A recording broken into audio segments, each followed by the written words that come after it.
हरे कृष्ण कृष्ण कृष्ण हरे हरे, हरे राम राम राम हरे हरे। हरे कृष्ण। श्रीमद् भगवद गीता যথাযথ ষষ্ঠ অধ্যায় ধ্যান যোগ। আজ হবে 41 নম্বর শ্লোক থেকে। ষষ্ঠ অধ্যায় ধ্যান যোগ। দেখুন,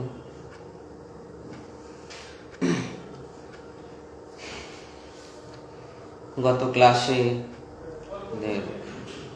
40 নম্বর শ্লোক পর্যন্ত হয়েছিল, যেখানে ভগবান অর্জুনের প্রশ্নের উত্তর প্রদান করছিলেন। ভগবান বলেছিলেন যে, হে পার্থ, শুভানুষ্ঠানকারী পরমার্থবিদের ইহলোকে পরলোকে কোনো দুর্গতি হয় না। হে বৎস, তার কারণ কল্যাণকারীর কখনো অধোগতি হয় না। যে শুভানুষ্ঠানকারী অর্থাৎ এই ভগবত ভক্তির অনুশীলনকারীর কখনো দুর্গতি হয় না, ইহলোকেও হয় না, পরলোকেও হয় না। অর্থাৎ এর দ্বারা ভগবান সংকেত করছেন যে কখনোই এই পরমার্থ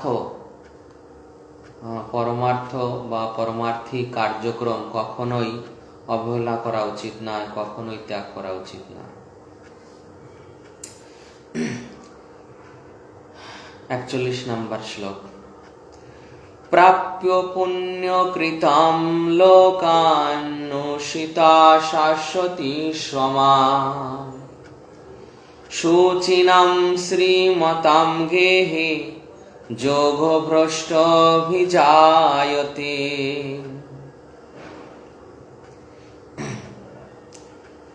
প্রাপ্য পুণ্যকৃতম লোকা নুষিত্বা শাশ্বতী সমা শুচিনাম শ্রীমতাম গেহে যোগভ্রষ্টভিজায়তে। দেখুন, ষষ্ঠ অধ্যায় 41 নম্বর শ্লোক। প্রাপ্য পুণ্যকৃতম লোকান্নুষিতা শাশ্বতী সমা শুচিনাম শ্রীমতাম গেহে যোগভ্রষ্টভিজায়তে। হরে কৃষ্ণ। পড়ুন, সঞ্জয় প্রভু পড়ুন।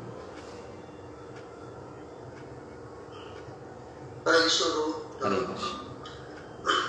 প্রাপ্য পুণ্য কৃতম লোকা নুষ্যতা শাশ্বতী সমা শুচিনাম শ্রীমতাম গেহে যোগভ্রষ্টভিজায়তে।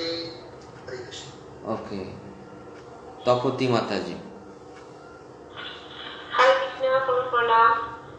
প্রাপ্য পুণ্য কৃতম লোকা নুষ্ঠিত্বা শাশ্বতী সমা শুচিনাম শ্রীমতাম গেহে যোগভ্রষ্টভিজায়তে। ওকে, পরিতোষ প্রভু।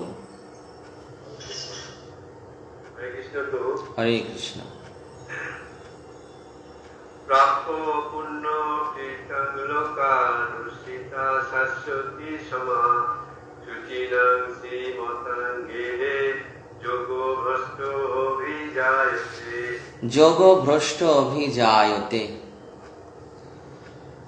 যোগভ্রষ্ট ব্যক্তি পুণ্যবানদের প্রাপ্য স্বর্গাদি লোকসমূহে বহুকাল বাস করে সদাচারী ব্রাহ্মণদের গৃহে অথবা শ্রীমান ধনী বণিকদের গৃহে জন্মগ্রহণ করেন।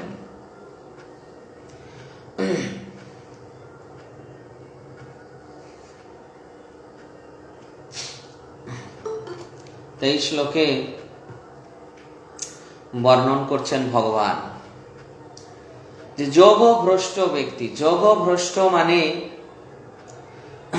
দেখুন প্রভুপাদ তাৎপর্য দিচ্ছেন যে যোগভ্রষ্ট যোগী দুই প্রকারের। এক শ্রেণী হচ্ছেন যারা অল্প সাধনার পর পতিত হয়েছেন, আর অপর শ্রেণী হচ্ছেন যারা দীর্ঘকাল যোগাভ্যাস করার পর ভ্রষ্ট হয়েছেন। অল্প সাধনার পর যারা পতিত হয়েছেন তারা উচ্চতর লোকে যান, সেখানে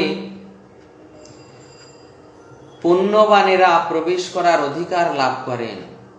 সেখানে দীর্ঘকাল নানা রকম সুখ ভোগ করার পর তারা আবার এই জগতে ফিরে আসেন এবং সৎ ব্রাহ্মণ, বৈষ্ণব অথবা ধনী বণিকের ঘরে জন্মগ্রহণ করেন। যোগ সাধনা করার প্রকৃত উদ্দেশ্য হচ্ছে পূর্ণরূপে কৃষ্ণ ভাবনার অমৃত লাভ করা, যা এই অধ্যায়ের শেষ শ্লোকটিতে বর্ণনা করা হয়েছে। কিন্তু এই রকম লক্ষ্যে পৌঁছাবার আগেই যদি কেউ মোহিনী মায়ার প্রভাবে ভ্রষ্ট হন, তাহলে ভগবানের কৃপায় তারা তাদের জড়জাগতিক কামনা বাসনার তৃপ্তি সাধন করার পূর্ণ সুযোগ পান এবং তারপর ধার্মিক অথবা সম্ভ্রান্ত পরিবারে জন্মগ্রহণ করেন। এই ধরনের সম্ভ্রান্ত পরিবারে জন্মগ্রহণ করার ফলে তারা ভগবত ভক্তি লাভ করার সুযোগ পান। তাই তারা ধার্মিক ও সম্ভ্রান্ত পরিবারে জন্মগ্রহণ করেছেন। পূর্বজন্মের কথা স্মরণ করে তাদের ভগবত ভক্তি সাধনে ব্রতী হওয়া উচিত।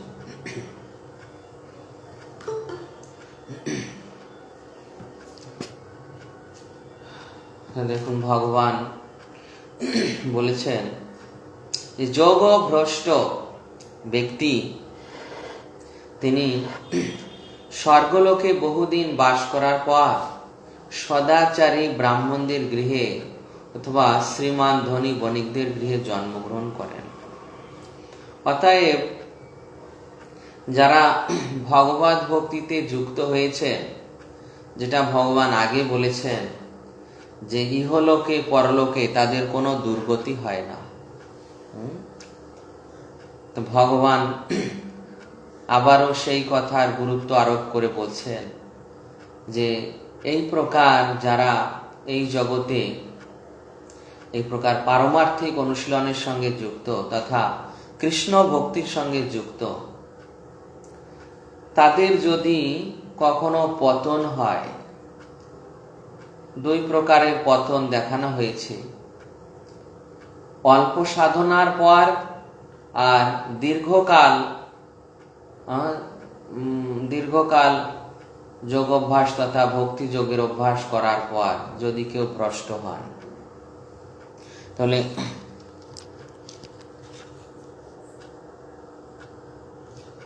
দীর্ঘকাল যদি যোগ অভ্যাস করার পর কেউ ভ্রষ্ট হন, তথাপিও তার সদ্গতি নিশ্চিত। অল্প সাধনার পর যারা পতিত হয়েছেন তাদের উদ্দেশ্য বলা হচ্ছে যে তারা এই যে সুকৃতি লাভ করছেন, সুকৃতি, এই সুকৃতি তো আর নষ্ট হয় না। মনে করুন যে কেউ পাপ করলো, সেই পাপের ফল সে প্রাপ্ত হবে, নরক লোকে গিয়ে শাস্তি ভোগ করবে, সেই পাপের ফল তার ক্ষয় হয়ে যাবে। কিন্তু পুণ্যের ফলও ওইরকম, সে স্বর্গলোকে গিয়ে ফল ভোগ করবে, সুখ ভোগ করবে, সেখানে তার ফল ভোগ সমাপ্ত হয়ে যাবে, তারপর তার পুণ্যও সমাপ্ত হয়ে যাবে। কিন্তু এই যে ভগবত ভক্তি, এই ভগবত ভক্তির ফল এটা পাপও নয়, পুণ্যও নয়, গুণের ঊর্ধ্বে। এই ভগবত ভক্তির ফল গুণের ঊর্ধ্বে। এই ভগবত ভক্তির ফলে তার সুকৃতি উৎপন্ন হয়, সুকৃতি, যেটা কখনো নষ্ট হয় না। এই সুকৃতির প্রভাবে তিনি অক্ষয় ফল প্রাপ্ত হন। সুকৃতির প্রভাবে অক্ষয় ফল, এই অক্ষয় ফল যার কোনো ক্ষয় নেই, এই ভগবত ভক্তি যার কোনো ক্ষয় নেই, চিন্ময় বস্তু, ভক্তি চিন্ময় বস্তু। নারদ মুনি বলছেন যে ভক্তি অমৃত চ, ভক্তি অমৃত। অমৃত খেলে যেমন কি হয়, কেউ যদি অমৃত পান করে সে অমর হয়ে যায়। অমৃত জড় বস্তু, কিন্তু তার এই বিশেষ গুণ রয়েছে যে অমর করে দেয়। আর এই ভক্তি অমৃত, ভক্তি অমৃত নারদ মুনি তুলনা করছেন ভক্তি অমৃত। এই ভক্তি অমৃত যিনি গ্রহণ করেছেন, তিনি তার পারমার্থিক জীবন ইহলোক পরলোক সব সুগম হয়ে যায়। ভগবান একথা বলছেন যে তার ইহলোকে পরলোকে কোনো দুর্গতি হয় না যিনি ভক্তি অমৃত পান করেন। ভগবত ভক্তির মহিমা ভগবান এই শ্লোকে বর্ণনা করছেন যে যদি কেউ তার জাগতিক কর্তব্য অকর্তব্য পরিত্যাগ করে ভগবত ভক্তির আশ্রয় গ্রহণ করেন, তাহলে মানুষ হয়তো প্রথমত তার সমালোচনা করতে পারে, নিন্দা করতে পারে প্রাথমিক অবস্থায়, কিন্তু যখন ধীরে ধীরে তিনি সেই তার স্থিতিতে দৃঢ় হন, নিন্দা গঞ্জনা বঞ্জনা সব সহ্য করে ভগবত ভক্তিতে স্থির থাকেন, তখন এক সময় দেখা যাবে যে যারা অতীতে তাকে নিন্দা করেছিল, সমালোচনা করেছিল, তারাও তার শরণাগত হয়ে যাবে, তার অধীনস্থ হয়ে যাবে তার ভক্তির প্রভাবে। তো এই প্রকার ব্যক্তি যিনি ভগবত ভক্তির জন্য সমস্ত কিছু পরিত্যাগ করেছেন, সমস্ত কর্তব্য কর্তব্য জাগতিক সব ত্যাগ করেছেন, তার যদি কোনো কারণবশত তার যদি অধঃপতন হয়, কোনো কারণবশত যদি অধঃপতন হয়, আর তিনি যদি যোগভ্রষ্ট হন, তাহলেও তার কোনো ক্ষতি নেই। দেখুন ভগবান এখানে গ্যারান্টি দিচ্ছেন যে এই প্রকার যিনি মুকুন্দের চরণে শরণাগত হয়েছেন, যদি কোনো কারণে তার অধঃপতন হয়, তথাপিও তার কোনো ক্ষতি নেই। তার ভগবত ভক্তির কোনো ক্ষতি হবে না। ভগবত ভক্তি চিন্ময় বস্তু। ভগবত ভক্তির কখনো বিনাশ হয় না, ভক্তির কখনো বিনাশ হয় না, ভক্তেরও বিনাশ হয় না। কেবলমাত্র বিশেষ ক্ষেত্রে যদি অপরাধ হয় মহৎ চরণে, তাহলে তার ভক্তি ওখানে স্তব্ধ হয়ে যায়, কিন্তু নষ্ট হয় না। পরবর্তীতে যখন সে অপরাধ থেকে মুক্ত হয়, যখন সে মুক্ত হয়, তখন তিনি আবার তার স্বস্থানে স্থিত হন। যেমন ভাগবতে আমরা পাই চিত্রকেতু মহারাজ সামান্য একটু অপরাধ হয়েছিল দেবাদিদেব মহাদেবের চরণে, সামান্য একটু অপরাধ হয়েছিল। পার্বতী দেবী তাকে অভিশাপ দিয়ে দিয়েছিলেন যে হে বৎস, তুমি তোমার অধিকারের মর্যাদা লঙ্ঘন করে আমাদের এসেছো শাসন করতে।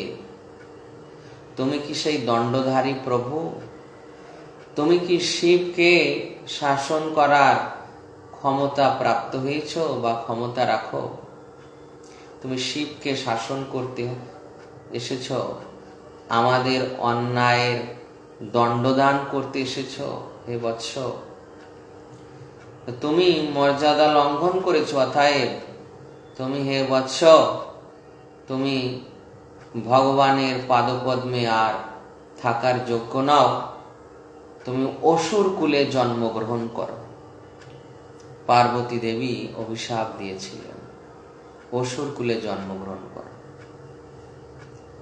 শ্রী চিত্রকেতু মহারাজ, যিনি নারদ মুনির কৃপায় ভগবানের দর্শন লাভ করেছিলেন, ভগবান যখন এসেছিলেন তখন ভগবান শঙ্কর্ষণ দেবের শ্রী চরণ যুগল তিনি তার চোখের জলে প্লাবিত করে দিয়েছিলেন।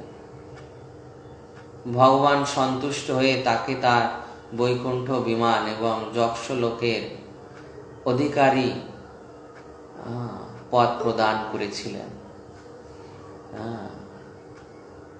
সেই চিত্রকেতু মহারাজ, যিনি সেই বৈকুণ্ঠ বিমানে চড়ে সমস্ত ব্রহ্মাণ্ডে ভ্রমণ করতেন আর কৃষ্ণ গুণাগুণ, কৃষ্ণ যশ লীলা এইগুলো কীর্তন করতেন, শিবের চরণে এই সামান্য অপরাধের জন্য তাকে চিত্রকেতু মহারাজ থেকে বৃত্তাসুর হতে হয়েছিল। বৃত্তাসুর। তথাপি বৃত্তাসুর হলেও তার এই ভক্তি নষ্ট হয়নি। বৃত্তাসুর হলেও তার ভক্তি নষ্ট হয়নি। সেই বৃত্তাসুর শরীরেও, সেই অসুর শরীরেও তিনি ভক্তিতে স্থিত ছিলেন।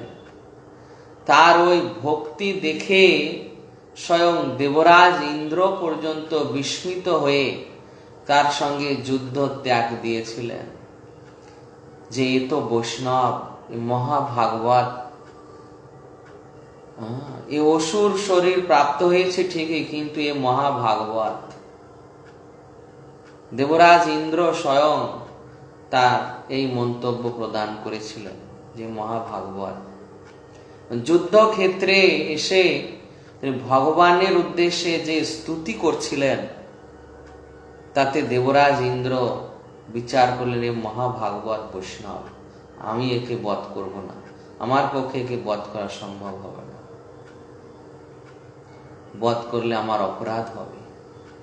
তো এইভাবে দেখুন, ভক্তির কখনো কম হয়নি, ভক্তি নষ্ট হয়নি অসুর হলেও। তো এই প্রকার ভক্তি কখনো নষ্ট হয় না, ভক্তি চিন্ময় বস্তু।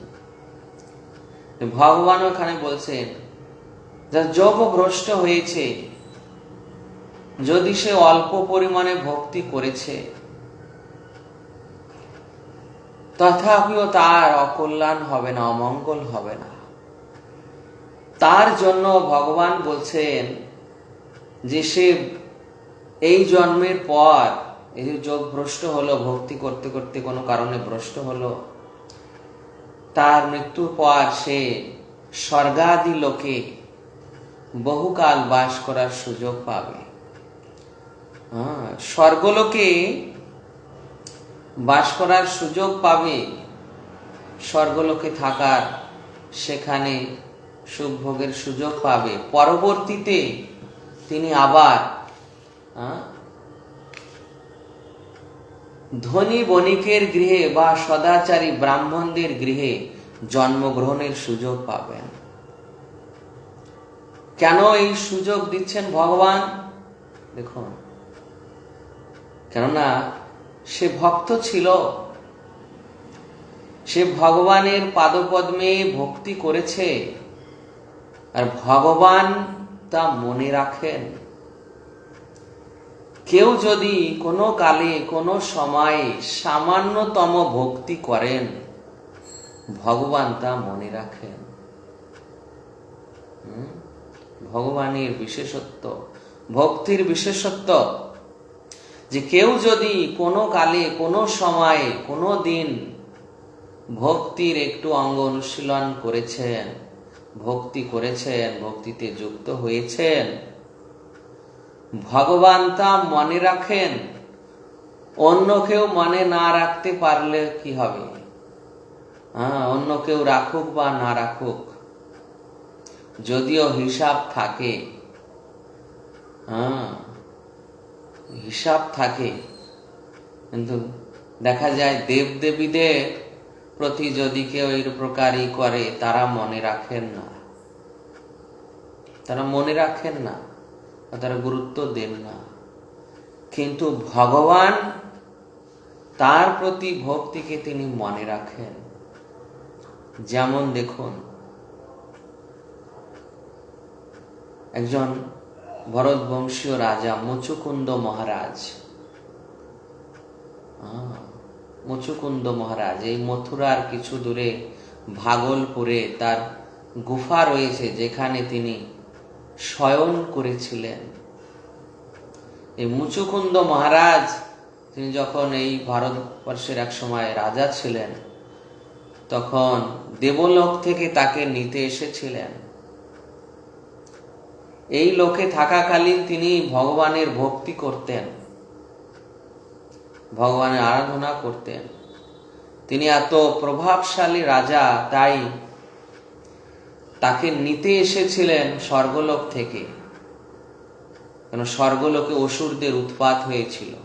আর তিনি এত দণ্ডধারী রাজা যে তাকে স্বর্গলোকে গিয়ে ওই অসুরদের বিরুদ্ধে যুদ্ধ করতে হয়েছিল দেবতাদের হয়ে। যুদ্ধে জয়লাভ করেছিলেন। তারপর স্বর্গলোকে সেনাপতি রূপে যখন কার্তিককে পেয়েছিল, তখন দেবরাজ ইন্দ্র তাকে বলেছিলেন যে আপনি এখন আপনার রাজ্যে ফিরে যেতে পারেন।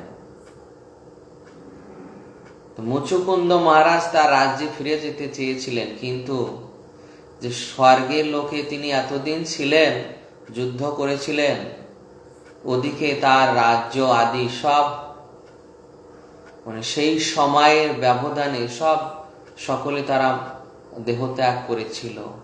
তার রাজ্যে আর তার স্ত্রী পুত্র স্বজন কেউ ছিল না ওই অল্প সময়ের ভিতর। তাই মুচুকুন্দ মহারাজকে তার ইচ্ছা অনুসারে বরদান করতে চেয়েছিলেন দেবতাগণ।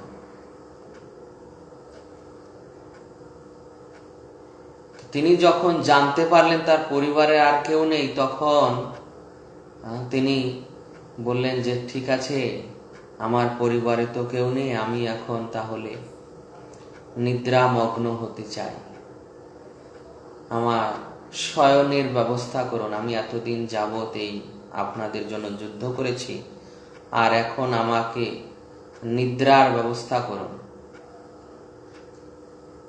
তখন দেবতারা তার নিদ্রার ব্যবস্থা করেছিলেন আর বলেছিলেন, যদি অসময়ে কেউ আপনাকে জাগায়, আপনার দৃষ্টি পড়তে তার মৃত্যু হয়ে যাবে। তখন সেই মুচুকুন্দ মহারাজ তিনি এই ভাগলপুরে গুফায় এসে সেখানে শয়ন করেছিলেন। সেই শয়ন করেছিলেন, আর এদিকে দাপর যুগ চলে এসেছে। ভগবান শ্রীকৃষ্ণ তিনি এই কাল যবনের ভয়, মানে কাল যবনকে হত্যা করার জন্য কাল যবনকে পিছনে পিছনে নিয়ে নিজে আগে আগে ছুটছিলেন। কাল যবন যখন মথুরা আক্রমণ করেছিলেন, তো সেই কাল যবনকে পিছনে তাকে দেখিয়ে আনতে আনতে তিনি ওই দ্বারকা থেকে মথুরায় সে ভাগলপুরের গুফায় চলে গিয়েছিলেন। আর শ্রীকৃষ্ণ তার গায়ের উত্তরীয় বসন ওই মুচুকুন্দ মহারাজের উপর দিয়ে দিয়েছিলেন।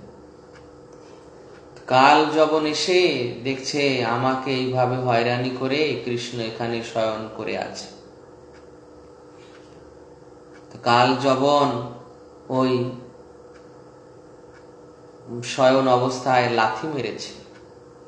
লাথি মারলে ওই মুচুকুন্দ মহারাজের নিদ্রা ভেঙে গেছে। তিনি উঠেছেন, উঠে দেখছেন কে তার নিদ্রা ভঙ্গ করালো। উঠে দৃষ্টিপাত করতেই কাল যবন অগ্নিতে ভস্ম হয়ে গেল। ভগবান তখন তার সামনে এসেছেন। ভগবানকে দেখছেন, ভগবানের শরীর থেকে জ্যোতি নির্গত হচ্ছে। তার কাছে তার জ্ঞান ছিল না যে ভগবান। পরিচয় জিজ্ঞাসা করতে করতে জানতে পারলেন। তখন মুচুকুন্দ মহারাজ ভগবানকে প্রশ্ন করলেন যে, হে প্রভু,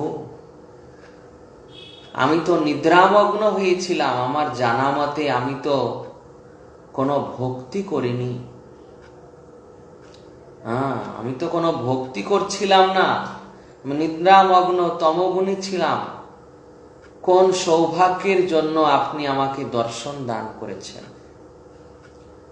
তখন ভগবান বলছেন, হে মহারাজ, আপনি এখন নয় নিদ্রামগ্ন হয়েছিলেন ঠিকই, কিন্তু আপনি অতীতে আমার অনেক ভক্তি করেছেন। সেই সুকৃতিবশত আজ আমি আপনাকে দর্শন দিতে এসেছি। দেখুন, ভগবান অতীতে করা সেই ভক্তি মনে রেখেছেন, আর তিনি সেই ভক্তির জন্য তাকে দর্শন দিতে এসেছেন। অজামিল প্রথম জন্মে এই প্রকার সুকৃতি করেছিল, তাই তার মুমূর্ষ অবস্থায়, সেই বিভৎস অবস্থায় যেখানে যমদূত এসে তার গলায় যমপাশ লাগিয়েছিল, সেই অবস্থায় তার মুখ দিয়ে ভগবানের নাম বের হয়েছে। যদিও পুত্রকে ডেকেছিল, কিন্তু তো ভগবানের নাম। নারায়ণ কার নাম? ভগবানের নাম। ভগবান তার মুমূর্ষ অবস্থায় ওই পূর্বের সুকৃতি বশত তার হৃদয় তার নামকে স্মরণ করিয়েছেন। এই রকম ভাবে ভগবান তার ভক্তের পূর্বকৃত ভক্তি মনে রাখেন। এই জন্য তিনি বলছেন যে তার ভক্ত যদি এই প্রকার কোনো কারণে যোগভ্রষ্ট হয়, অল্প পরিমাণ ভক্তি করে যদি তারা ভ্রষ্ট হয়, তথাপিও তারা মহাফল লাভ করে বহুকাল যাবৎ স্বর্গলোকে সুখ ভোগ করবেন। পরবর্তীতে দেখুন, পরবর্তী জীবনকেও তারা পরবর্তী জীবনে যাতে তারা সুযোগ প্রাপ্ত হন, এই জন্য ভগবান তাদেরকে এই সুবিধা করে দিচ্ছেন। পরবর্তী জীবনে তাদের সুবিধা করে দিচ্ছেন। পরবর্তী জীবনে, যে এই জীবনে তো সুযোগ প্রাপ্ত হবেনি, পরবর্তী জীবনেও সুযোগ প্রাপ্ত হবে। কেন না, পরবর্তী জীবনে তারা সদাচারী ব্রাহ্মণদের গৃহে, শ্রীমান ধনী বণিকদের গৃহে জন্মগ্রহণ করবেন। সেই পরিবারে জন্মগ্রহণ করে ওই প্রথম জীবন থেকে আবার ভক্তি করার সুযোগ পাবেন। দেখুন, এই সুযোগ কেবলমাত্র ভক্তি করার প্রভাবেই প্রাপ্ত হওয়া যায়। ভক্তি করার প্রভাবে, কেবলমাত্র ভক্তি করার প্রভাবে এই সুযোগ প্রাপ্ত হওয়া যায়।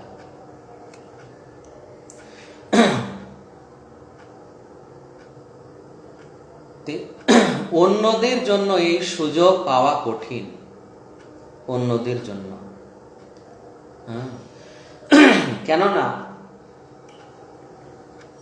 অন্যদের জন্য অন্যদের এই কর্মের উপর নির্ভর করে, অন্যদের কর্মের উপর নির্ভর করে দেবতারা ভগবানের ইচ্ছায় নির্ধারণ করেন সে কোন পরিবারে যাবে, কোথায় যাবে, এই সমস্ত কিছু নির্ধারণ করেন। কেমন বর্ণ হবে, কেমন বংশে জন্মগ্রহণ করবে, এই সমস্ত কিছু দেবতারা নির্ধারণ করেন।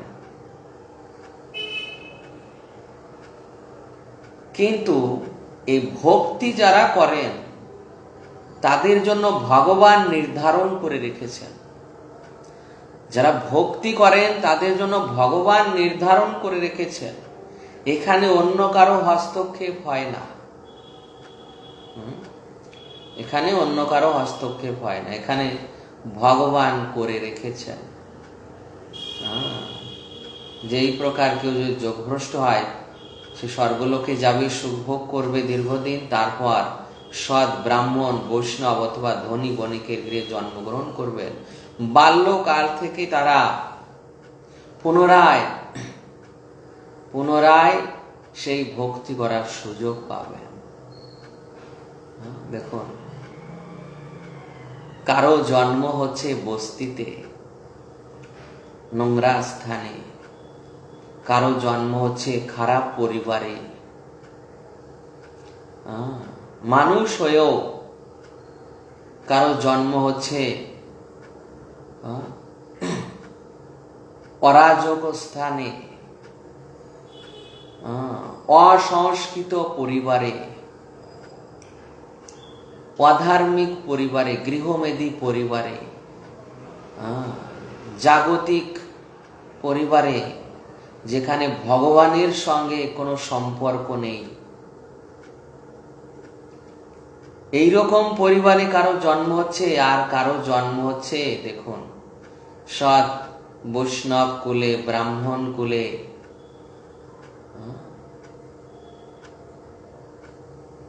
একই কেউ মনে করতে পারে শিশুরা নিষ্পাপ, কেউ মনে করতে পারে শিশুরা নিষ্পাপ। তাহলে তারা যদি এরকম নিষ্পাপ হয়, তাদের পূর্বের কর্মের কোনো প্রভাব না থাকে, তাহলে জন্মগ্রহণে এরকম বৈষম্য হবে কি করে? জন্মগ্রহণে কি করে এরকম বৈষম্য হবে? বৈষম্য মানে বিভিন্নতা। কেউ বস্তিতে নোংরা পরিবেশে জন্মগ্রহণ করছে, আর কেউ সৎ ব্রাহ্মণ বৈষ্ণব কুলে জন্মগ্রহণ করছে, যেখানে জন্ম হয়েই কারো মুখে, প্রভুপাদ বলছিলেন যে বিদেশে ওদের জন্ম হয়, ছোটবেলা থেকে ওই নেশা জাতীয় দ্রব্য ওদের খাওয়ানো হয় ছোটবেলা থেকে। আর যাদের সৎ ব্রাহ্মণ বৈষ্ণব পরিবারে জন্ম হয়, ভগবানের চরণামৃত, ভগবানের প্রসাদ তাদের মুখে দেওয়া হয়। ভগবানের চরণামৃত, চরণ তুলসী কি কৃষ্ণের প্রসাদী মধু মুখে দেওয়া হয়। দেখুন জন্মটা কিভাবে গ্লোরিয়াস হয়ে যাচ্ছে ভগবত ভক্তদের জন্য, যারা পূর্বে ভক্তি করেছেন, ভগবান মনে রেখেছেন, তাই তাদের জন্য ব্যবস্থা তিনি নিয়ে রেখেছেন। সৎ ব্রাহ্মণ কুলে, বৈষ্ণব কুলে, ধনী বণিকের গৃহে, যাতে জন্ম থেকে তারা ভক্তি করার সুযোগ পেতে পারে। এই প্রকার ভগবত ভক্তির মহিমা এখানে বর্ণিত হয়েছে, যে ভগবত ভক্তি করলে তার ইহলোকে পরলোকে কখনো অমঙ্গল হবে না। অতএব সকলের কর্তব্য ভগবত ভক্তিতে যুক্ত হওয়া। ভগবান ভগবদ গীতায় বলছেন যে নেহাভিক্রম নাশস্তি প্রত্যবায় ন বিদ্যতে স্বল্পমপ্যস্য ধর্মস্য ত্রায়তে মহত ভয়াত। যিনি ভক্তি যোগের স্বল্প মাত্র সাধন করেছেন, ভক্তিযোগের স্বল্প মাত্র, কেউ যদি অল্প মাত্র একটু ভক্তি করেন, তথাপিও সে মহাভয় থেকে মুক্ত হয়ে যান। মহাভয় কি? মহাভয় মৃত্যুর পর জন্ম, যমরাজের পানিশমেন্ট, যমরাজের শাস্তি। সেই মহাভয় থেকেও তিনি পরিত্রাণ প্রাপ্ত হয়ে যান যদি কেউ শ্রীকৃষ্ণের চরণে ভক্তিতে যুক্ত হয়ে যায়। এই অজামিল সে মৃত্যুর শয্যায় শয়ন করে দেখছে যে যমরাজের দূত আর বিষ্ণু দূতেদের মধ্যে তার এই বিষয় নিয়ে বাগবিতণ্ড চলছে। বিষ্ণুদূত বলছে এ মহাত্মা, এ ভগবানের ভক্ত, আর যমদূত বলছে আপনারা কাকে মহাত্মা বলছেন? এ পাপ করতে কোনো বাকি রাখেনি। এ যদি মহাত্মা হয় তাহলে পাপীকে, একে যদি আপনারা মুক্ত করে দেন তাহলে মানুষ খোলাখুলি ভাবে পাপ করবে। এ কোনো পাপ করতে বাকি রাখেনি। এ জন্মগ্রহণ করেছে তো ব্রাহ্মণ পরিবারে, কিন্তু এ এত জঘন্য কাজে লিপ্ত হয়ে গিয়েছে, এ অনেক উঁচু থেকে পড়েছে, অতএব এর শাস্তি আরো বেশি হবে। কেননা এ ব্রাহ্মণ কুলে, অজামিল ব্রাহ্মণ কুলে ছিল, ব্রাহ্মণ পরিবারে ছিল, সেখান থেকে পতিত হয়েছে। তাই যমদূত বলছে এ ব্রাহ্মণ পরিবারে ছিল, এ অনেক উঁচুতে ছিল, ওই উঁচু থেকে পড়েছে, অতএব এর শাস্তি বেশি হবে। আপনারা একে মুক্ত করতে চাইছেন? বিষ্ণুদূত আর যমদূতদের মধ্যে ধর্ম অধর্ম নিয়ে এই প্রকার বাগবিতণ্ড হচ্ছে, আর অজামিলের হার্ট কাঁপছে যে কি হবে, কি হবে, কোন পক্ষ জিতবে, কারা আমাকে নিয়ে যাবে। এই সুন্দর সুন্দর পুরুষ বিষ্ণুদূত চিনতে পারেনি তো, এই সুন্দর পুরুষ, এরা তো উত্তম কথা বলছেন, তারা যদি জয়লাভ করেন তাহলে তো আমার কোনো চিন্তা নেই, কিন্তু এরা যদি হেরে যায় তাহলে এই ভয়ঙ্কর রূপ দর্শন যমদূতেরা আমাকে নিয়ে যাবে, মারবে, পিটবে। হায় ভগবান, এখন আমার কি হবে? ওই মৃত্যুশয্যায় পড়ে তার বুক কাঁপছে,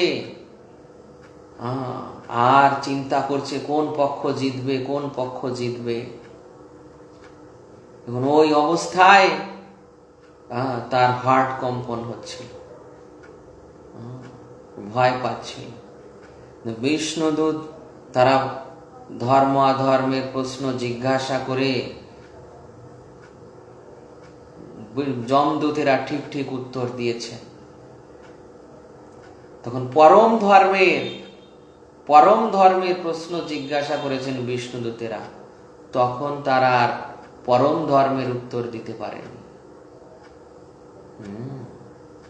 পরম ধর্মের উত্তর তাদের কাছে নেই, কেননা যমলোকে যদিও ক্লাস হয় তথাপি সেখানে পরম ধর্মের বিষয় তাদেরকে জানানো হয়েছিল না, জানানো হয়নি। যমরাজও তার এই ভুল স্বীকার করেছিলেন যে হে বৎস, তোমরা পরম ধর্মের বিষয়ে জানো না। যারা অজামিলকে নিয়ে গিয়েছে বা ছাড়িয়েছে তারা সেই পরমেশ্বরের দূত, তারা পরম ধর্মের জ্ঞাতা। পরম ধর্মের বলে তারা অজামিলকে মুক্ত করেছে। তো সেই পরম ধর্ম কি? যমদূতদের প্রশ্নে যমরাজ বলেছিলেন, এতাবানেব লোকস্মিন পুংসাম ধর্ম পরস্মৃত ভক্তি যোগ ভগবতী তন্নাম গ্রহণাদিভি। এই সমস্ত মানুষের পরম ধর্ম হচ্ছে সেই ভগবান শ্রীকৃষ্ণের নাম, রূপ, গুণ, লীলা বিলাসের শ্রবণ কীর্তন করা। এটাই সমস্ত মানুষের পরম ধর্ম। যদি কেউ এই পরম ধর্ম করে তাহলে তিনি সর্বশ্রেষ্ঠ ধর্ম করছেন, তিনি আর আমার আন্ডারে নন। তোমরা তাকে আনতে যাবে না, তোমরা তার কাছে যাবে না। যে শ্রীকৃষ্ণের নাম করছে, সেবা করছে, ভক্তি করছে, জপ করছে, শ্রীকৃষ্ণকে প্রণতি নিবেদন করছে, কৃষ্ণ ভক্তে হরিকথা শ্রবণ কীর্তন করছে, তোমরা তাদেরকে দেখলে দূর থেকে প্রণাম করে চলে আসবে, তাদের কাছে যাবে না। তারা আমার অধীন নন, তারা আমার দণ্ডের পাত্র নন, তারা আমার পূজ্য। এইভাবে যমরাজ বলেছিলেন। তো দেখুন, ভগবত ভক্ত সে ভক্তিতে যুক্ত হয়ে যদি সামান্যতম ভক্তি করেন, ভগবান তার ব্যবস্থা করে রেখেছেন, সে সকলের বন্দনীয় হয়ে যায়। কেউ যদি ভগবত ভক্তিতে উন্নত হয়ে যান, তাহলে তিনি দেব দেবীদেরও পূজ্য হয়ে যান। দেব দেবীদেরও পূজ্য হয়ে যান। দেব দেবীদেরও ওই রকম গতি হয় না, ওই রকম স্থিতি হয় না। দেব দেবীদেরও ওই রকম অবস্থা হয় না। দেব দেবীরাও এইরকম জন্ম মৃত্যু চক্রে তারা আবর্তন হয়। কিন্তু যারা মহাভাগবত ভগবত ভক্তিতে উন্নত হয়ে যান, তারা পরম ধামে যাওয়ার যোগ্যতা অর্জন করে যান।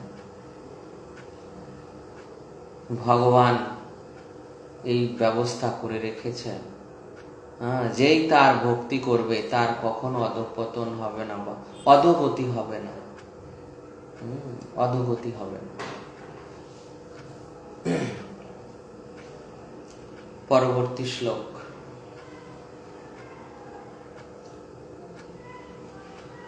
অথবা যোগিনামেব কুলে ভবতি ধীমতাম এতদ্ভি দুর্লভতরম লোকে,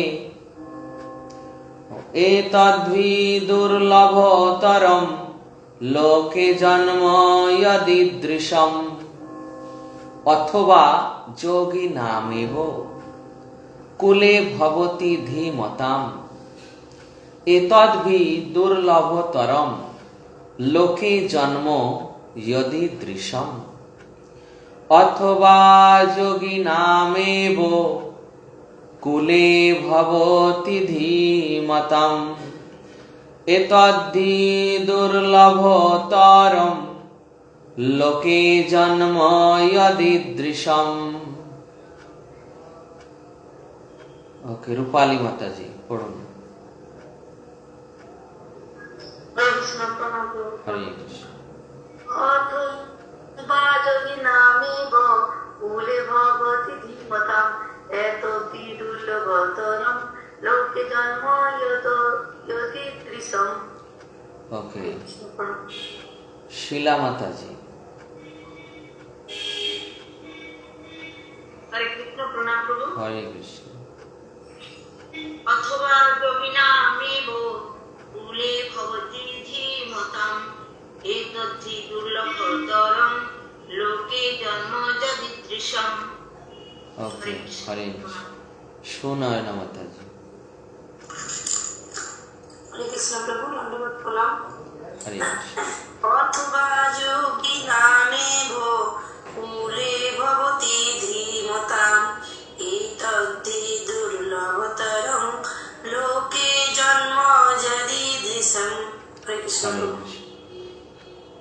অথবা যোগভ্রষ্ট পুরুষ জ্ঞানবান যোগীগণের বংশে জন্মগ্রহণ করেন, এই প্রকার জন্ম এই জগতে অবশ্যই অত্যন্ত দুর্লভ। যোগভ্রষ্ট পুরুষ জ্ঞানবান যোগীদের বংশে জন্মগ্রহণ করেন।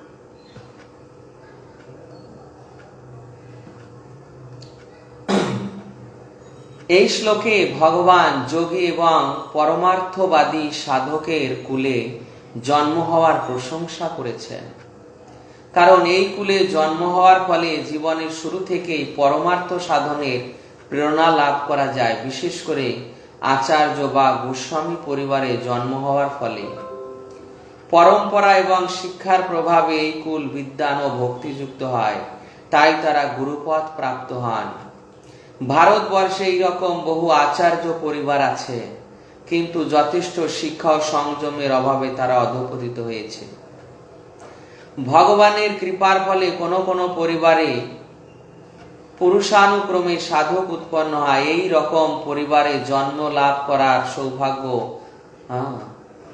সৌভাগ্যের বিষয়। সৌভাগ্যক্রমে আমাদের আচার্যদেব ওম বিষ্ণুপাদ শ্রী শ্রীমৎ ভক্তি সিদ্ধান্ত সরস্বতী গোস্বামী মহারাজ এবং আমি স্বয়ং এই রকম পরিবারে জন্মগ্রহণ করেছি এবং জীবনের প্রারম্ভে আমরা ভগবত ভক্তি অনুশীলন করার সৌভাগ্য অর্জন করেছি। দৈব বিধান অনুসারে পরবর্তীকালে আমরা মিলিত হয়েছি। প্রভুপাদ তিনি দেখুন বর্ণনা করছেন তার বিষয়ে, তার গুরুদেবের বিষয়ে,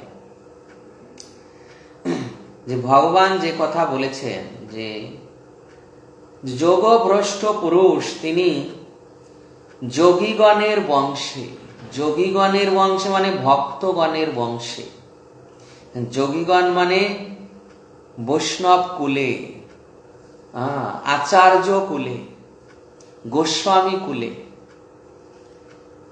পরম্পরা থেকে মনে করুন যে কোনো গোস্বামী বংশ, কোনো আচার্য বংশ, যেমন দেখা যায় যে কোনো কোনো আচার্য তারা সংসার জীবনে প্রবেশ করেছেন, সংসার জীবনে প্রবেশ করেও তারা মানে গুরুদেব সন্ন্যাসীর পর্যায়ে, ভগবত ভক্তিতে সন্ন্যাসীর পর্যায়ে তারা। মহাপ্রভুর লীলায় দেখুন অদ্বৈত আচার্য ঠাকুর, অদ্বৈত আচার্য ঠাকুর, তারপর আরো অনেকে তারা এইরকম দীক্ষা প্রদান করতেন। নিত্যানন্দ প্রভুর স্ত্রী জাহ্নবা মাতা, এইরকম আরো শ্রীনিবাস আচার্য ঠাকুর জাজি গ্রামে। তো এনারা গৃহস্থ কিন্তু এনাদের সেই ক্ষমতা রয়েছে, কৃষ্ণে সেই রকম ভক্তি রয়েছে, তাই তারা দীক্ষা প্রদান করে অনেক শিষ্য প্রশিষ্য করেছেন। ছিল ভক্তি বিনোদ ঠাকুর, তিনিও দেখুন গৃহস্থ, তার পরিবারে কার আবির্ভাব হয়েছে? প্রভুপাদ বলছেন শ্রী শ্রীমৎ ভক্তি সিদ্ধান্ত সরস্বতী গোস্বামী মহারাজ, সরস্বতী প্রভুপাদ সেই বংশে আবির্ভূত হয়েছে। ভক্তিবিনোদ ঠাকুরের পুত্র রূপে তার আবির্ভাব। প্রভুপাদ তার বিষয়ে বলছেন গৌরমোহন দে পিতা, গৌরমোহন দে আর রজনী দেবী মাতা, তাদের পুত্র রূপে অভয় তিনি আবির্ভূত হয়েছিলেন কলকাতায়, মানে আমাদের ছিল প্রভুপাদ। তো সেই পরিবারও ছিল বৈষ্ণব পরিবার। তো এই প্রকার বৈষ্ণব পরিবারে, গোস্বামী পরিবারে, আচার্য পরিবারে এটা মহা সৌভাগ্যবশত তাদের জন্ম হয়। কাদের? যারা এইরকম যোগভ্রষ্ট হয়েছেন, মানে বহুদিন যাবৎ ভগবত ভক্তি করেছেন। আগের শ্লোকে বলা হয়, ভগবান বলেছেন যারা অল্প দিন ভগবত ভক্তি করেছেন তাদেরও এই প্রকার সৎ ব্রাহ্মণ বৈষ্ণব বা ধনী বণিকের গৃহে জন্ম হয়। আর এখন বলছেন যে যারা দীর্ঘকাল যাবৎ ভগবত ভক্তি করেছেন, দীর্ঘকাল যাবৎ, তাদের এই আচার্য কুলে গোস্বামী পরিবারে তাদের আবির্ভাব হয়, যাতে বাল্যকাল থেকে বিশেষভাবে ভগবত ভক্তি করার সুযোগ পান এবং তারা পরবর্তীকালে বিদ্বান হন, ভক্তিযুক্ত হন এবং গুরুপদে অধিষ্ঠিত হয়ে যান।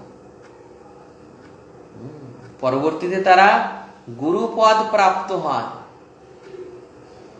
তাহলে দেখুন, এই প্রকার সৌভাগ্য সেই বিশেষ বিশেষ মহাত্মাদেরই হয়, যারা দীর্ঘকাল যাবৎ ভগবত ভক্তি করে কোনো কারণে অধঃপতিত হয়েছে।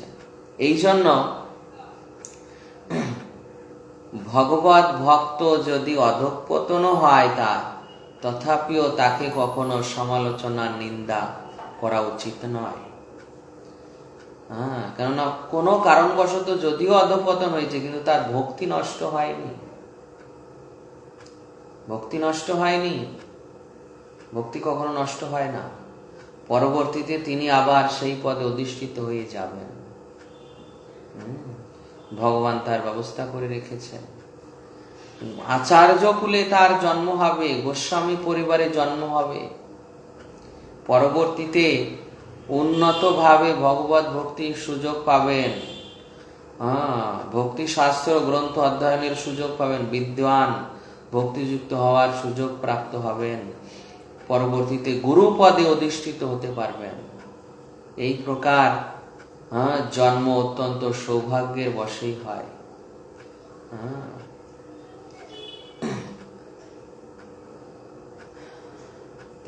প্রভুপাদ বলছেন যে দৈব বিধান অনুসারে এই রকম নির্ধারিত, মানে ভগবানের বিধান, ভগবানের বিধান যে তার ভক্তের জন্য তিনি সুনিশ্চিত সব ব্যবস্থা করে রেখেছেন। অর্থাৎ ভক্তি করলে তার কখনো ইহলোকে পরলোকে কখনো অধঃপতন হবে না, কোনো অমঙ্গল নেই, কোনো অমঙ্গল নেই ভক্তি করলে। এই ভক্তি করলে এই জন্মে যতটুক করবে, পরবর্তী জন্মে সেখান থেকে শুরু হবে। মনে করুন এই জন্মে ভক্তি করতে করতে কারো দেহ ত্যাগ হয়ে গিয়েছে, বা কেউ পতিত হয়েছে, তারপর আর ভক্তি করেনি, মৃত্যু হয়ে গিয়েছে। পরবর্তী জন্মে এইরকম পরিবারে জন্মগ্রহণ করে বাল্যকাল থেকে আবার ভক্তি শুরু হবে, সেই সুযোগ প্রাপ্ত হবে। তারপর আবার ভক্তি করতে করতে যদি সেই জন্মে তারা উদ্ধার হয়ে যায়, তাহলে তো ভগবত ধাম। আর যদি উদ্ধার না হতে পারে, তাহলেও যে পর্যন্ত ভক্তি করবে সেই ভক্তি অক্ষয় রূপে থাকবে। এইভাবে ভক্তির পূর্ণতা প্রাপ্ত হলে তিনি নিশ্চিত ভগবত ধামে ফিরে যাবেন, ভগবানের পার্শ্বদত্ত লাভ করবেন।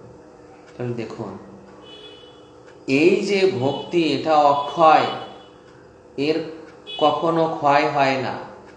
বা এই যে স্বর্গলোকে সুখ ভোগ করছে, বা এইরকম উচ্চতর লোক প্রাপ্ত হচ্ছে, বা এইরকম ধনী বণিকের গৃহে বা জ্ঞানবান যোগীগণের গৃহে জন্মগ্রহণ করার সৌভাগ্য প্রাপ্ত হচ্ছে, এতে তার ওই পুণ্য ফল বা পাপ ফলের মতো ভক্তি ক্ষয় হয়ে যাচ্ছে না, ভক্তির ঘাটতি হয়ে যাচ্ছে না। বরঞ্চ সেখানে গিয়ে আরো উন্নত সঙ্গ, উন্নত সুযোগ, উন্নত সবকিছু ভক্তি করার সব সুযোগ সুবিধা প্রাপ্ত হচ্ছে। এই প্রকার সুযোগ কেবল ভগবত ভক্তি করার ফলেই মিলতে পারে। তাই ভগবান এখানে সকলকে এই সূচনা দিচ্ছেন, যাতে সকলে যেন এই ভগবত ভক্তিতে যুক্ত হয়, কর্মমার্গ পরিত্যাগ করে ধ্যান যোগ জ্ঞান যোগের মার্গ পরিত্যাগ করে সকলে যেন তার ভক্তিতে যুক্ত হয়। কারণ ভগবত ভক্তি অমৃত, তা তাকে এই জগতেও অমর করবে, পরবর্তী জগতেও অমর করবে। ভগবত ভক্তের কীর্তি কখনো নষ্ট হয় না। দেখুন, কত কত রাজারা ভারতবর্ষ শাসন করেছে, কত কিছু তৈরি করেছে, কিন্তু তাদের সেই কীর্তি আদি সব নষ্ট হয়ে গিয়েছে, মানুষ তাদের স্মরণ করে না। কিন্তু যারা ভগবত ভক্ত হয়েছে, ভগবত ভক্ত রাজা, তাদেরকে মানুষ এখনো স্মরণ করে, তাদের পূজা করে, তাদের সুকৃতির বন্দনা করে, তাদের সেই কৃষ্ণ ভক্তিময় কার্যের গুণগাথা কীর্তন করে তারা ভক্তি করেন। অম্বরীশ মহারাজ, যুধিষ্ঠির মহারাজ, পৃথু মহারাজ, প্রহ্লাদ মহারাজ, ধ্রুব মহারাজ, এই প্রকার রাজর্ষিগণের চরিত্র কর্মের গুণাগুণ আমাদের শ্রবণ কীর্তন করা, এটা আমাদের ভক্তি সঙ্গে যুক্ত। তো এই প্রকার তারা তাদের কার্যাবলী কাল কখনো ক্ষয় করতে পারে না। তারা ভগবানের পার্শ্বদত্ত প্রাপ্ত হয়ে ভগবানের সঙ্গে নিত্য লীলাবিলাস করার সুযোগ প্রাপ্ত হয়ে গিয়েছে। তো এই প্রকার যদি কেউ ভক্তি করতে করতে এইরকম সুযোগ প্রাপ্ত হন, এই জন্মে যতটুকু ভক্তি করবেন পরবর্তী জন্মে সেই থেকে ভক্তি শুরু হবে। এইভাবে পূর্ণতা প্রাপ্ত হলে ভগবত ধামে গিয়ে ভগবানের পার্শ্বদত্ত লাভ করার সুযোগ প্রাপ্ত হবে। তাই ভগবান এই সূচনা দিচ্ছে যাতে সকলে তার ভক্তিতে যুক্ত হয়। হরে কৃষ্ণ। এখানে আজকের পাঠ বিশ্রাম থাকছে। যদি আপনাদের কোনো জিজ্ঞাসা থাকে তাহলে করবেন। হরে কৃষ্ণ।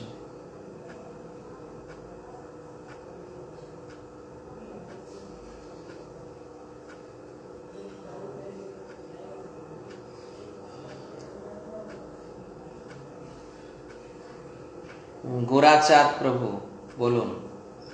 হরে কৃষ্ণ প্রভু, তাহলে আমাদের ঠিকঠাক করে ভক্তি হচ্ছে না প্রভুজি? ঠিকঠাক ভক্তি হচ্ছে না তাতে কি অসুবিধা? যেটুকু ভক্তি হচ্ছে সেইটুকু অন্তত যাতে করা যায়, এবং চেষ্টা করতে হবে, ভগবানের কাছে প্রার্থনাও করতে হবে। আমি চেষ্টা করব এবং ভগবানের কাছে প্রার্থনাও করব যাতে ভগবান আমাকে সেই সুযোগ প্রদান করেন। দেখুন, এই যে ভগবান বলছেন যে এই আচার্য পরিবারে, গোস্বামী পরিবারে, সৎ ব্রাহ্মণ বৈষ্ণব পরিবারে জন্ম হয়, তো এই প্রকার সুযোগ ভগবান দিয়ে থাকেন। কিন্তু কোনো কারণবশত হয়তো এই রকম আমাদের পূর্বের কোনো দোষ ছিল, কোনো কর্ম খারাপ ছিল, এই জন্য আমাদের এই সব পরিবারে জন্ম হয়নি। আমরা কর্মচক্রে দৈব বিধানে অন্য কোথাও জন্মগ্রহণ করেছি, যার জন্য আমাদের বাল্যকাল থেকে কেবল প্রতিবন্ধক আর প্রতিবন্ধক। কারো জন্মের পর তার সামনে হাজারো সুযোগ খুলে যায়, হাজারো সুযোগ সুবিধা। আর কারো এমন পরিবারে জন্ম হয় যেখানে কেবল প্রতিবন্ধক আর প্রতিবন্ধক, বাধা আর বাধা। তা যাই হোক, এমন পরিবারে জন্ম হয়েছে যেখানে বাধা আর বাধা, তথাপিও সেখানে যতটুকু সম্ভব ভক্তি করা যায় সেই ভক্তিতে যুক্ত হতে হবে। আর ভগবানের কাছে প্রার্থনা করতে হবে। ভগবানের কাছে আকুলভাবে যদি কেউ প্রার্থনা করেন, তখন ভগবান তার প্রার্থনা মঞ্জুর করেন। তো এই জন্য যতটুকু পারা যায় ভক্তি করতে হবে এবং ভগবানের কাছে প্রার্থনাও করতে হবে। হরে কৃষ্ণ। হরে কৃষ্ণ প্রভুজি, ধামে হয়ে যাচ্ছে বাদ দিয়ে আসার পর আবার সেই এগুলো বুঝতে পারছি না। হ্যাঁ, এই তো বললাম যেটা ভগবানের কাছে প্রার্থনা করতে হবে। ভগবানের কাছে প্রার্থনা করতে হবে। আর যদি বিশেষভাবে হয়, একাদশী উপবাস করার পর নাম জপ করে ভগবানের কাছে প্রার্থনা করতে হবে, যাতে হে প্রভু আমি সঠিকভাবে ভগবত ভক্তি করতে পারি, সেই সুযোগ তুমি প্রদান করো। এরকম ভাবে ভগবানের কাছে প্রার্থনা করতে হবে। ভগবান সকলের হৃদয়ে আছেন, সকলের সবকিছু শুনছেন। কেউ যখন আকুল ভাবে ভক্তি করে তার চরণে প্রার্থনা করেন, ভগবান নিশ্চয়ই তার প্রার্থনা মঞ্জুর করবেন। হরে কৃষ্ণ। সুনয়না মাতাজি। হরে কৃষ্ণ প্রভু, ধন্যবাদ প্রণাম। হরে কৃষ্ণ। প্রভু এখানে বলা আছে যে, প্রভু শুনতে পাচ্ছেন? হ্যাঁ, শুনতে পাচ্ছি। হরে কৃষ্ণ। শুনতে পাচ্ছি। হ্যাঁ প্রভু, এখানে বলা আছে যে যারা ভক্তি করে অল্প করে তারা সৎ ব্রাহ্মণ অথবা ধনী বণিকের ঘরে জন্মগ্রহণ করে। তো প্রভু সৎ ব্রাহ্মণ ঠিক আছে, তো ধনী বণিকের ঘরে জন্মগ্রহণ করে, তো ধনী ঘরে জন্মগ্রহণ করে তো আবার তো সে মায়ার প্রভাবে পড়ে যাবে। তো ধনী বণিক মানে আগেকার দিনে এরকম বণিক সম্প্রদায়, তারাও ভগবত ভক্তিতে যুক্ত ছিল। তারাও এরকম ভক্তি করতো, মানে কেউ যদি 4টে নিয়ম পালন করে, 16 মালা জপ করে, একাদশী করে, তাহলে সে কলির প্রভাবে